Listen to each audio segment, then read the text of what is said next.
Hi everyone, and welcome to this video on the GCSE Love and Relationships anthology. Today we're looking at Porphyria's Lover by Robert Browning, which I've categorized as a poem about romantic obsession. The two poems in this category are about men who want to control a woman in their lives and the dangers that might bring. Now, I recommend you have a copy of the anthology in front of you for this lesson because I'm going to be asking you to stop and take notes and annotate the poem as we go. Before we get into that though, I want you to have a look at the screen. What we have here are a list of images that poets often use and that turn up in a lot of the poems in this anthology. Stop the video for 60 seconds, look at the images, look at what I've suggested they mean, and then we're going to do a quick memory test. So stop the video for 60 seconds, let's go. Right, here's your test then. So I've taken some of the answers off the screen. Can you write down what's missing and then start the video again when you're ready? Okay, here's your answers. So closed doors and windows represent barriers and secrets. Storms represent chaos, the power of nature, turbulent emotions. By turbulent, I mean kind of stormy emotions that are up and down and all over the place. They're kind of unpredictable. They're very violent emotions. For rain, we've got unhappiness, cleansing and renewal. Death and decay is about ending, suffering, bereavement, and darkness we link to death, suffering, pain, and hell. And all of these images are going to appear in today's poem. Now remember that I keep saying that these images and the suggested interpretations are just suggestions. There are many more things that you could say, and also not all of my suggestions will fit every single poem. So you've got to use your brain, take this with a pinch of salt and think, right, which one of these interpretations matches the poem that we are looking at today. Another knowledge check then. So I want you to stop the video, write down the definitions of these words, and then start the video again when you're ready. Here are our answers. So solitary means alone. Possessive is holding on to someone or something. Obsessive is always thinking about someone or something. Not repentant is not feeling guilt or asking forgiveness. So, for example, Mr. Burling in An Inspector Calls is not repentant. Scrooge in A Christmas Carol, on the other hand, is repentant at the end. He does want forgiveness and he does feel guilty about what he's done wrong. Patriarchal is a society dominated by men. Vulnerable means weak and fragile. Bitter means holding on to a grudge. Okay, we're going to use all of those images and all of those words as we look at this particular poem. Now let's get into the historical context, the background to the poem. So again, stop the video and you're going to brain dump the stereotypes, the expectations of women. What do you know about this topic in the 19th century? And then start the video again when you are ready. Right, here we go. So you've probably written down the word patriarchal society. This is a society dominated by men. And the Victorian era in England was a patriarchal society. Women were expected to get married and to have children and to be a kind of role model within the domestic sphere. Working class women would have to go out and work to earn money to feed their families, but middle class women were less likely to work, or if they did, they were things like teachers or governesses, and upper class women wouldn't be expected to work. Within the Victorian period, then, we have a couple of really specific stereotypes. And one is this idea of the angel of the home. Now, this idea was kind of summarised by a writer called Coventry Patmore. And the idea here is that the woman is a bit of a domestic goddess. She's in the home, she looks after the children, she can cook or decide the meals, she can sew, she can play the piano, she can entertain her husband with those skills. She's the perfect hostess if they're having a party. She is angelic in every possible way. She's also pure and chaste, which means that she doesn't have any improper relations outside of the home. There's no flirtatious glances at other men, or, God forbid, anything further than that. And she's also probably Christian at this time period, and she helps to remind the family of kind of good morality and integrity. On the contrary, we have the stereotype of the fallen woman. Now, this refers back to Eve, who, when she ate the apple in the Garden of Eden, was described as fallen into sin. And the fallen woman is a woman in the Victorian period who doesn't follow any of these stereotypes. A fallen woman would have things like sex outside of marriage. She would be meeting different men. She probably wouldn't be married, or if she was, she wouldn't be loyal to her husband. And this type of woman was really judged at the time in this particular era. So with the angel of the home, we would expect women to be quite passive and submissive. They are following the expectations that their fathers and their husbands set down for them. The fallen woman would have more autonomy, more freedom, more independence, but she would be really judged for that. And we see both of those stereotypes, the angel of the home and the fallen woman, in today's poem. Right, I want you to stop the video, turn to your partner, turn to whoever's in the room, turn to your cat, or write down in your exercise book, what do you think the angel of the home is? What do you think the fallen woman is? And then start the video again when you are ready.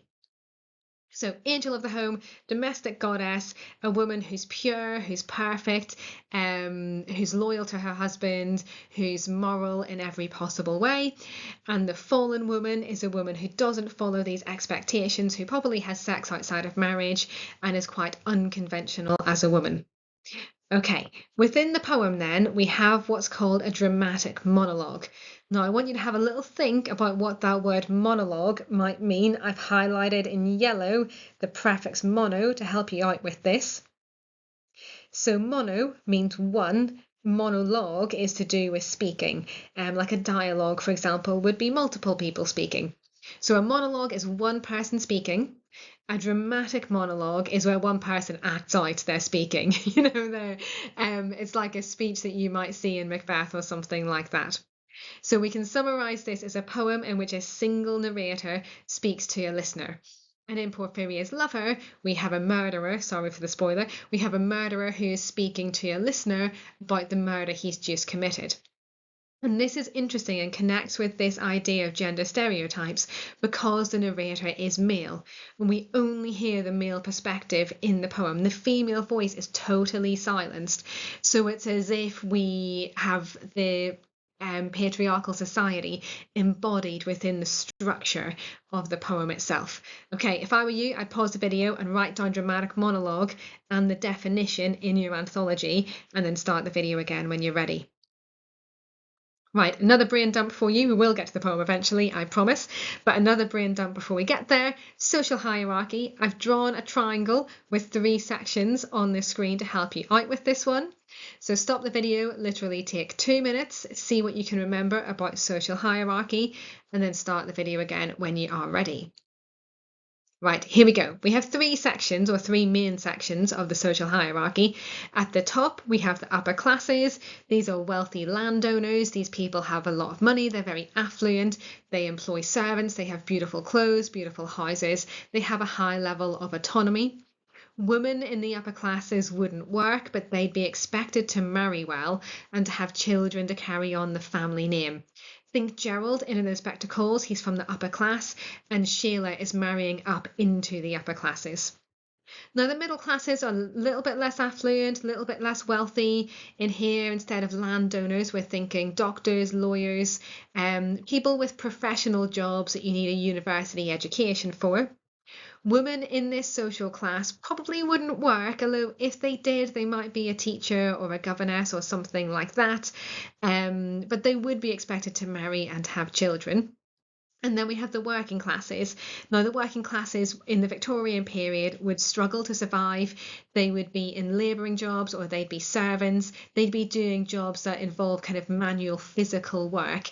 And women would be expected to work as well as the men, and children would probably be working in factories or as chimney sweeps and that kind of thing as well. Now, this is really important in the poem because the 2 characters that we're going to meet are from different social classes. The girl, Porphyria, is from the upper class, and the man, the murderer, is from the working classes. And one of the reasons behind the murder is that the man thinks, well, we can never be together. She's from the upper class. She's not going to marry me. She's not going to live with me. We can never make our romance work. How am I going to solve this? Well, I'm going to do that by murdering her so I can keep her body with me because that's the best I can get in this situation. That might seem like a bit of a strange idea to us, but one thing that Robert Browning was really interested in looking at was the psychology of the criminal mind and how ideas that don't make logical sense to some of us might make logical sense to someone who's about to commit a criminal act. Let's actually read the poem then, so make sure you've got your copy in front of you. Okay, are we ready? The rain set early in tonight, the sullen wind was soon awake. It tore the elm tops down for spite and did its worst to vex the lake. I listened with heart fit to break. When glided in Porphyria, straight she shut the cold out and the storm, and nailed and made the cheerless grate blaze up, and all the cottage warm.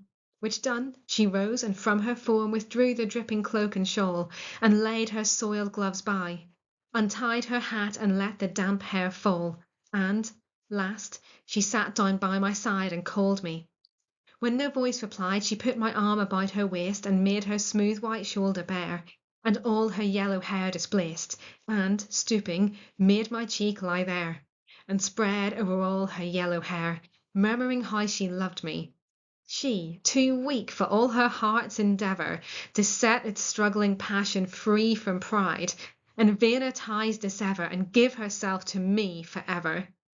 But passion sometimes would prevail, nor could tonight's gay feast restrain a sudden thought of one so pale for love of her, and all in vain. So she was come through wind and rain. Be sure I looked up at her eyes, happy and proud. At last I knew Porphyria worshipped me. Surprise made my heart swell, and still it grew while I debated what to do. That moment she was mine, mine fair, perfectly pure and good. I found a thing to do, and all her hair in one long yellow string I wound 3 times her little throat around, and strangled her. No pain felt she. I am quite sure she felt no pain. As a shut bud that holds a bee, I warily oped her lids, again laughed the blue eyes without a stain, and I untightened next the tress about her neck. Her cheek once more blushed bright beneath my burning kiss. I propped her head up as before, only this time my shoulder bore her head, which droops upon it still, the smiling rosy little head, so glad it has its utmost will, that all it scorned at once is fled, and I, its love, am gained instead. Porphyria's love, she guessed not how her darling one wish would be heard, and thus we sit together now, and all night long we have not stirred, and yet God has not said a word. Okay, what a chilling poem. Right, we're going to go through this section by section, so have your pens in your hands. I want you to annotate the poem as I'm explaining it to you. In the first section here then, we have the rain, which sets in early. We've got some really bad weather. The sullen wind was soon awake. It tore the elm tops down for spite. So imagine this wind tearing through the trees. This is a representation of the speaker's psychological state, of what's going on in his mind. The torment, the tumult, the turbulence of his mind is kind of represented in this weather. Then, as the speaker listens to the weather, Porphyria glides in. Now, that verb glide suggests how gentle, how beautiful, how elegant she is, and she comes straight in and she shuts the cold out and the storm. Now, we looked at the image earlier of the closed door, and normally I would say that symbolizes barriers or secrets, but here the context is quite different. So we always need to think to ourselves, right, where have I seen this image before? What does it normally mean? And how can I adapt this to the context that I'm writing about? So here, this closed door makes it really cozy, makes it really positive. Actually, it's going to turn into a prison for her quite quickly. And then she lights the fire, she makes it blaze up, she makes the cottage warm. And here we have a glimpse of the angel in the home stereotype. This is Porphyria, domestic goddess, making everything beautiful and comfortable and wonderful. And we get a glimpse of how she might fit that angel in the home stereotype. And then she rises, she takes off her cloak, which is soaking wet from the rain, she takes off her shawl, she takes off her gloves and lets her hair down. Now, for us, this might seem like perfectly normal actions for a woman to take, but actually, in the Victorian period, this would have signalled that this is not the angel in the home that we're looking at. This is actually a fallen woman. And the reason for that is that she's taken her soiled gloves off. So those soiled gloves, well, the word soiled means it's dirty in some way, which suggests that she's somehow tainted, she's not perfect, she's been damaged by something. She lets her hair down. This would have been a bit inappropriate for a woman in the Victorian period to do in front of someone who's not her husband. And then she sits down, oh my goodness, beside him on the sofa, puts his arm about her waist. So she touches him, she snuggles up to him on the sofa. She makes her smooth white shoulder bare. And again, we probably wouldn't think anything of this these days, but in the Victorian period, body parts like shoulders and ankles were particularly kind of attractive, and if a woman showed those body parts, they were being quite flirtatious. And again, it talks about her hair. So her hair is down, a symbol of how she's pushing the boundaries here. She's not behaving as she should. And then this is really interesting. She made my cheek lie there. So she takes his head or takes his cheek and she puts his head on her shoulder, which might seem like a really kind of gentle, loving action. But actually what this shows us is that she is taking control of the situation, which is not really what we'd expect in the patriarchal society that she's in. And actually, I think the speaker's got a bit of a problem with how dominating she's being and how she's controlling everything. Anyway, she says that she loves him. You know, this is supposed to be a really intimate scene. But then the speaker is really bitter and resentful, and he says she is too weak to set its struggling passion free from pride and vainer ties dissever and give herself to me forever. Now, those vainer ties, that refers to the social hierarchy, and that's how we know that she's upper class. So that phrase, vainer ties, if you jot that down, shows that she's an upper class woman. And it says that she's too weak to set herself free from those vainer ties, from that upper class identity. And what she should be doing, according to the speaker, is giving herself to him. She should be leaving the upper class, coming and joining him so that they can love each other forever. But she's not going to do that. And this is the motive for why he commits the murder. But he says sometimes she comes to visit him, sometimes she remembers that she loves him and she comes to see him. And in those moments, the speaker knew that Porphyria worshipped him. Think about the impact of that verb, worshipped. This is a speaker who's totally self-obsessed. He's got a bit of a God complex. He wants to be absolutely adored by Porphyria and he wants to own her completely. He's a bit surprised that she loves him so much, but when he realizes that she was mine fair, he realizes how he can keep her in that cottage and keep her there forever. And he can do that by killing her. So then we have the murder, and he strangles her here. Now, the fact that he strangles her is interesting because it's an act of silencing. You wouldn't be able to speak if you were strangled.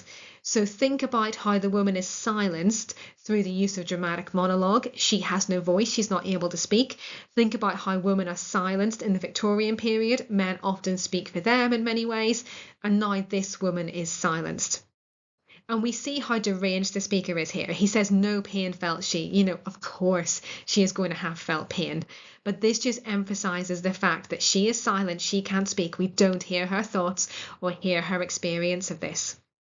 So he looks into her eyes. He says, I opened her lids. He's opening her eyelids. He's looking into her eyes at this point, and he says that her eyes laughed. So he's convincing himself that he's convincing himself that Porphyria is happy that he's committed this murder. And then he does exactly what Porphyria did at the start of the poem, but it's him who does it this time. So he untightens next the tress about her neck. So he takes her hair and he loosens it. Remember how she let her hair down at the start of the poem? Now he's letting her hair down at the end of the poem. Then he kisses her on the cheek and he props her head up. At the start of the poem, she put his head on her shoulder. This time round, he's putting Porphyria's head on his shoulder. It's almost as if he's made them into this perfect stereotype of the Victorian couple. We've got a man sitting upright and then the woman is leaning on him, not the other way around. And then he looks at her and he thinks she's really happy that I've done this. Again, we see how deranged and delusional the speaker is here. At the end of the poem, then, he says, all night long we have not stirred. So they've been sitting there on the sofa all night, and yet God has not said a word. He says we've not been punished. And this idea in the poem is part of this Victorian kind of crisis of faith, where after Darwin's theory of evolution, people started to think, well, what if God doesn't exist? What is society going to be like if God doesn't exist? Will we still have morality? Will the concept of sin remain the same? And that's the question, the problem that he's raising at the end of that kind of final line. Okay, I've got a job for you now to kind of process all of this information. I want you to stop the video, divide the poem into sections. So just draw a line across the poem where you think one section ends and the next one starts, and give each section a subtitle, and then start the video again when you're ready. Okay, here we go. Here are my suggested sections. Lines 1 to 4. We've got establishing an oppressive and turbulent atmosphere, and that's done through the representation of the weather. Then my next section goes down almost to the end of that first column, down to murmuring how she loved me. And this is where Porphyria arrives. She demonstrates her love. My next section after that is really short, so it's just 4 lines. So too weak for all her heart's endeavour, down to give herself to me forever. And here we've got the motive. The speaker is bitter that Porphyria will not stay with him forever. Then we have the murder section where he tries to possess Porphyria, and that's down to I'm quite sure she felt no pain. And then a reversal. So here he dominates. He's the one who puts her head on his shoulder. So he dominates here.